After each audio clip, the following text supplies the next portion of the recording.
дагы учурунда 330 статья менен иш козголгон. Мындай жок жерден алып туруп козголгон да. Бирок негедир биз камалганбыз. Анан азыркы могу 75-чилердин өзгөчө могу тримушкучора үчөөнүкү булардыкы биздикинен алдаганча оор статья берене да. Бунун санкциясы сөзсүз түрдө камоо чарасы каралган да бул жактачы. А эмнегедир үчөө көчөдө жүрөт. Өзгөчө камчакам охрана менен жүрөт.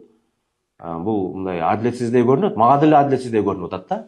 Анан кечээ тергөөчү менен болгон видеосун көрүп калдым. Мен чынын айтайын таң калдым да. Ал тергөөчүнүн бетине көз астында тергөө учурунда айтып атпайбы? Мен мамлекетти басып алам, аялдарды чыгарам, андан кийин токтото албай каласыңар деп. Бул уже ошо тергөөчүнүн алдында эле госпереворот деген статьяны мойнуна алып атпайбы кайрачы? Анан тергөөчү бүгүнгө чейин сотко камоо жөнүндө мындай сунуш келтирбептир да, мындай. Чынында мындай таң калыштуу да.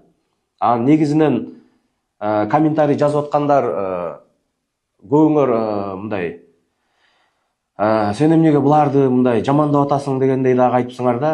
Туугандар, мындай биз кандай болсо дагычы мындай кайсыл жерденбиз, анан кайсы урууданбыз бул маанилүү эмес. Бул саясатта адилеттүүлүк маанилүү да. Эми силер элестетсеңер, мына мисалы үчүн силердин деле досуңар бар дейли да. Мисалы үчүн мына мен президенттин досу болоюн дейин, мен мына президенттин досумун деп элестетип коеюн, мен Камчаканын ордуна өзүмдү коюп көрөйүн. Анан элестеткиле.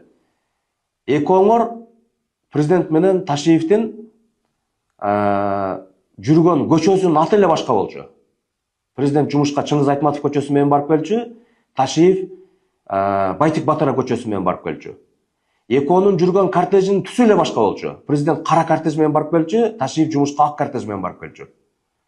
Президент айына көп болсо 1 жолу инчирүү берчи, Ташиев күнүнө 10 жолудан инчирүү берчи.